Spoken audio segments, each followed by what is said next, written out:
Alright, what's up everyone?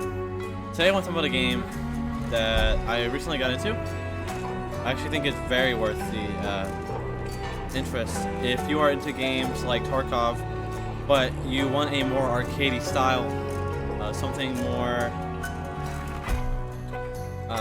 easier to get into and understandable for players. Even though a lot of it can, even though like looking at this menu, it may look complex, it's actually a very simple game, and it's a lot of fun. And that game is Hunt Showdown. So if you don't know what this game is, this is called Hunt Showdown. And right now I think it's on sale on Steam for like $16. And I highly recommend to pick up if you're into games like Tarkov, but you want something a little bit more arcadey, something that you don't have to go as in depth with, something that's a little less realistic, but it's got its own style, which is very nice. With that said, let's delve into a little bit of the aspects of the game. So the whole aspect of the game is based around the hunt.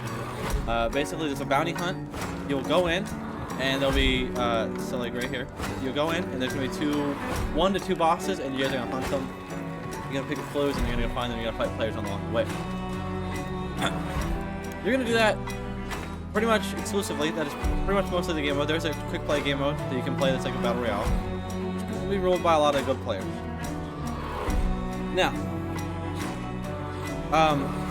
your characters are going to be fine. Like, unlike Tarkov, your character's going to die, not going to die until you're level 11. Then once you hit level 11, your characters can start dying, and you can lose their equipment and stuff. However, unlike Tarkov, this game is really forgiving in that aspect. So you'll see here I have this guy, and he's basically just got the Romero on, a Scott Field, and some minor equipment. Now this is a tier 1 hunter, and he's completely free. Every time you die in hunt, or even finish a hunt, you can go in here and actually get a free reshuffle and get a free hunter. Completely free, and you can do this as many times a day as you want. I like this because it still lets players have kits, and they're kits that can actually work. Like none of these guns are bad here. These guns are all both very good if you know how to use them. And you're not put behind just because a better player has better equipment. Now, better equipment still is going to do a lot more, but you can still make this work, and you can still theoretically kill the very high level players with this gear. Even if you're like a very skilled player like these weapons here, you can kill somebody with all this maxed out, and they have like weapons that they picked out. That is still very possible. It is very possible, and it is very simple. Now, obviously, as you level up, you're going to unlock tier 2 and tier 3 hunters.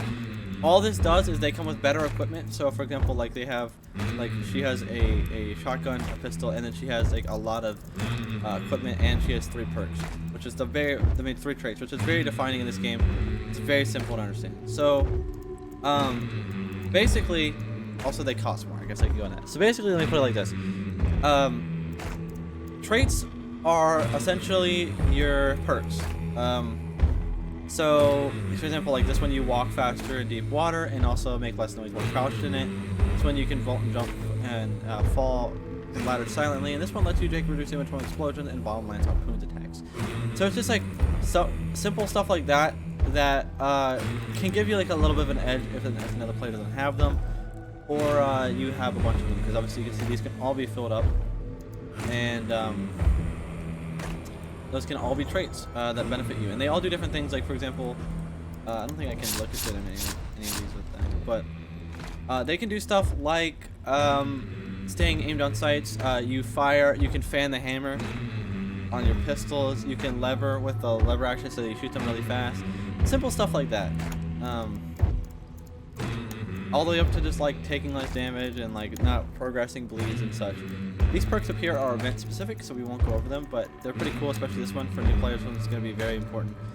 The way the pack system works, if you guys do get into the game from this video, I'll let you know now. Packs are very simple. On the left side of your screen, you're going to see these like little like circular thing, and it's going to fill up as you do things. So there's going to be like these little guys with spikes in them, and they're like bodies. It kind of looks like if you go up and you reap the souls. Do that up, and if you get 36, you get a token. And if you take those tokens to the supply outpost, which are these little triangles on the map, and go to the thing that says grounded, you get this, and your hunter will not die if they do die. you'll cheat death, and you'll keep the hunter, and yeah. Another important thing to go over on this screen is this. So this is your hunter's level.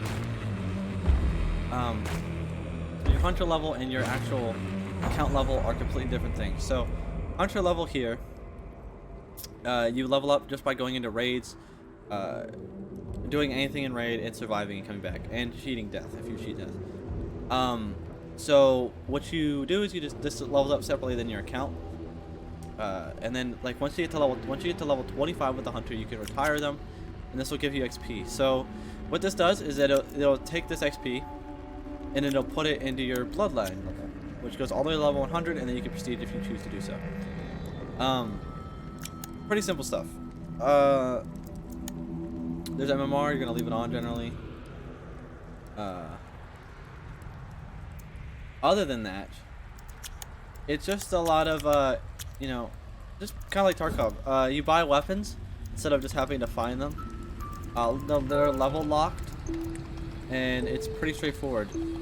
The time to kill in this game is very fast. It's 2-shot with a lot of weapons, 3 with some. Shotguns can 1-shot you. Headshots are all 1-shots. There's lots of way to progress. There's like the Dark Tribute and other various things like these challenges here. And it's pretty fast to level. And like I said, you can retire people and level up your bloodline, and you don't have to proceed if you don't choose to do so. And sorry about that. And if your hunter does get to hit this 50, every time that you would complete a raid and it would go to your hunter, that XP instead goes to your bloodline. So it can be very, very, very, very good for leveling.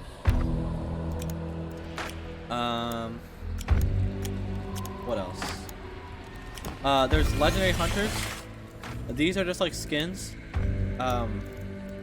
So you're gonna see a lot of these throughout the game. People running around in these crazy skins, looking cool. They are just skins. They come with 3 perks naturally. So if we just go ahead and do this real quick. If I were to buy any of these ones that I have that are hunt tokens, they'd come with 3 random traits naturally, and they'd go right here.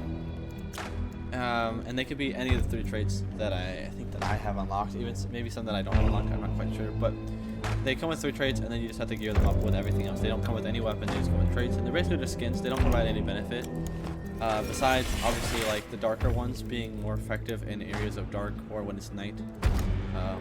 Those skins end up being better, but other than that, they're just like cosmetics, so we just pick which one you like. I think a lot of them look pretty cool.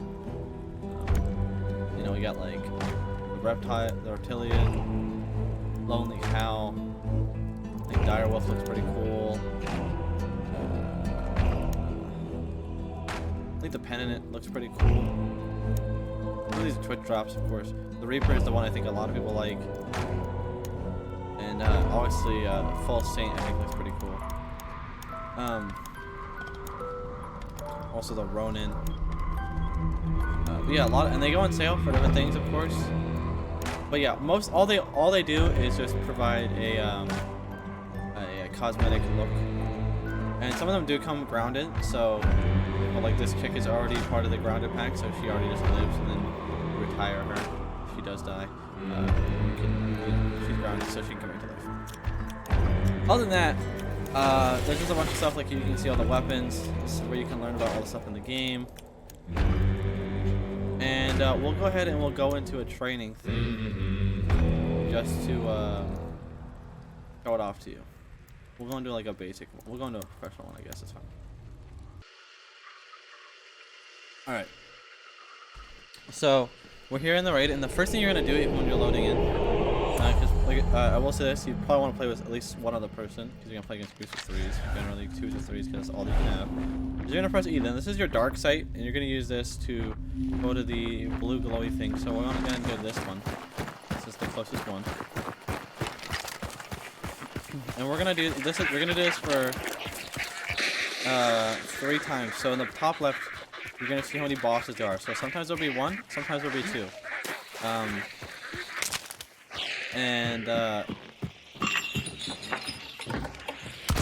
they generally don't spawn on the same side. So if you look, if this was a real game, this other side that is cutting off would probably have the other boss if there was another one. So that enemy we just killed that actually despawned there, that was what we call a hive. So she puts these bees on you and they poison you. They can be countered by antidote shots. What? They can be countered by antidote shots if you have them, or you can just shoot them in the head and they will die instantly.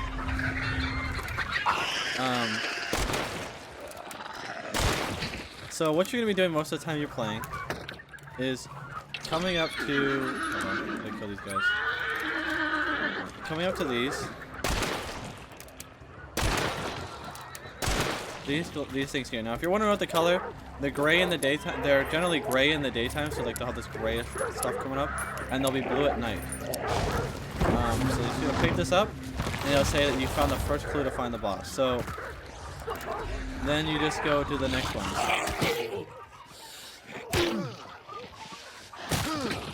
So we'll go to this one on the left here next.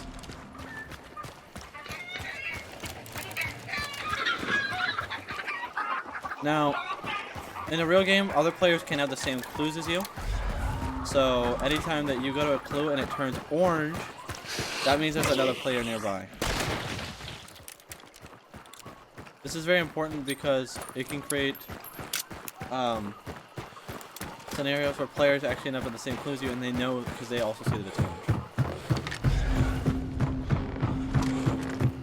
Now, a very important thing is in this game we have these shots. Now you have stamina shots that let you, so your stamina doesn't go away or generates faster. You have vitality shots that are going to give you a bunch of your HP back, and you have antidote shots that are of course going to do as you think they do, where they make sure poison does not affect you as much. And then you're going to have the shot that I have on me, I don't know what the name is, regeneration shots, which are going to actually make it so you're slowly going to regenerate HP. Well, not very slowly, but pretty consistently regenerate HP. And that'll be until the effect goes out.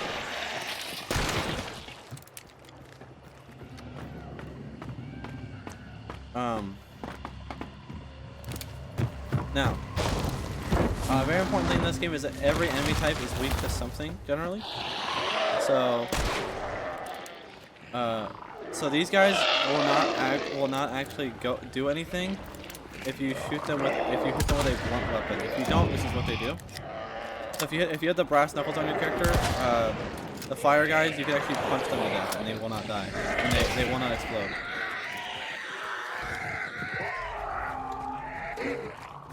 The meatheads, I would generally just tell you just to avoid them. Meatheads don't generally need to be killed. But if you do have to kill them, I just say usually use like a dynamite or something, or lead them into a barrel, because they're very tanky. All the bosses are unique, and they all, there's like 4 of them, I believe. So, you know, take that as you will. I'm not going to disclose what they're all weak against, because you'll actually learn through playing, but I will tell you one. The Butcher is very weak to melee weapons and immune to fire, whereas a lot of the other bosses are pretty weak against fire.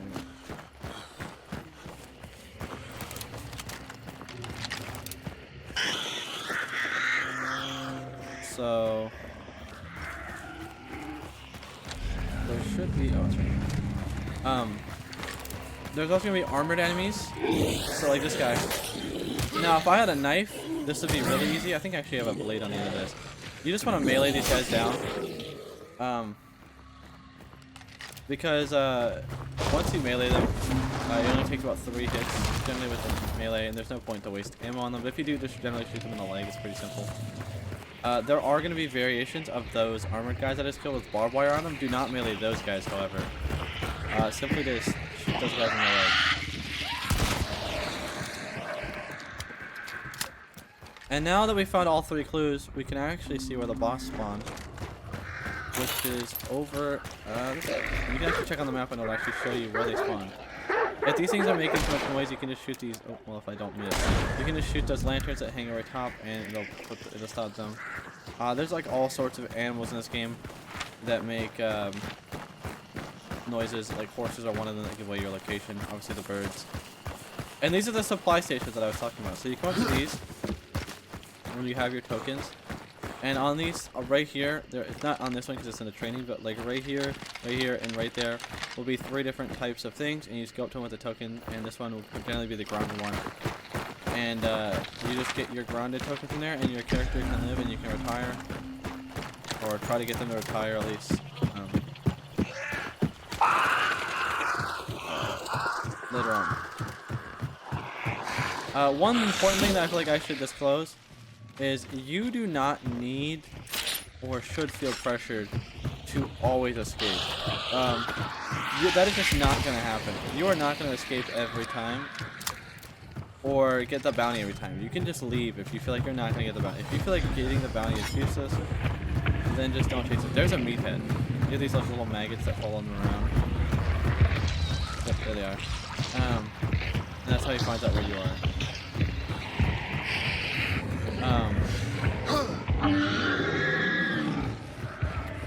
However, if we can just...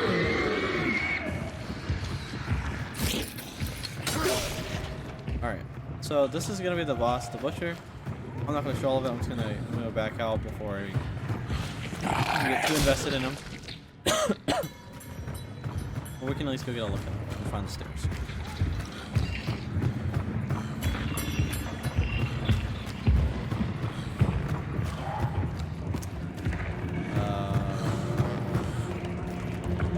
I guess it's the stairs. Oh.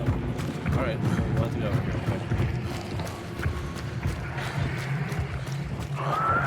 There's another enemy type that sits in the water. You actually see, those right there are called water devils. You can kill those, but I just warn you, they are very hard to kill. Not very hard to kill. They're just kind of a pain in the butt. And they will only chase you if you're in the water. So if you're in the water, you're good, but if you are, be wary of the water devils. They're like little purples in the water. So here he is. This is the butcher. He's not a very hard boss, but he does deal a whole lot with fire, which can really screw over a lot of players. We will chase you around.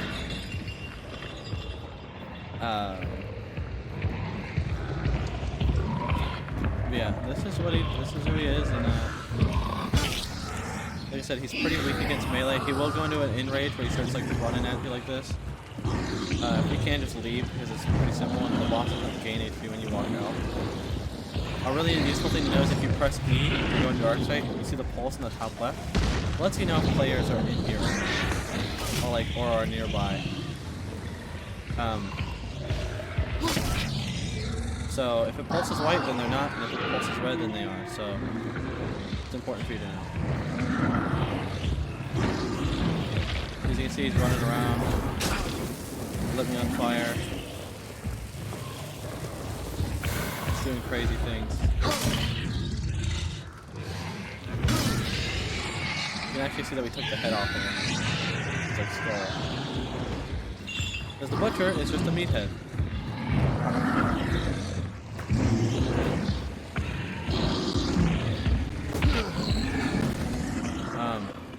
If you sprint, also just so you know, sprinting does not cost stamina, but it will prevent stamina from regenerating. No, I know I said we weren't going to kill him, but at this point we've already gotten him this low.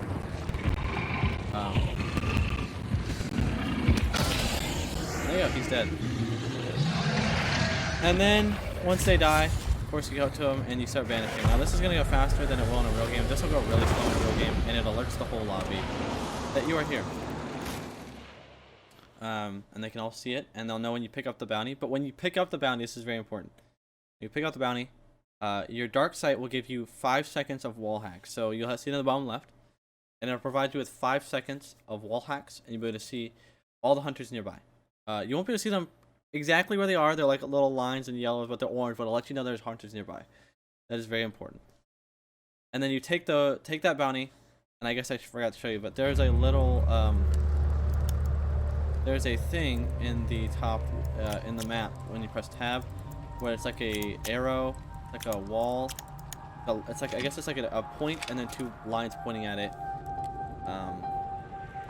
And that is the extract points. Yeah, guys, it's just something really simple. That's all I want to talk about. I've been really enjoying this game, and I just think that, well, I feel like this game doesn't have as many players as I thought it would. But I just want to do it out there. I think this game is very fun.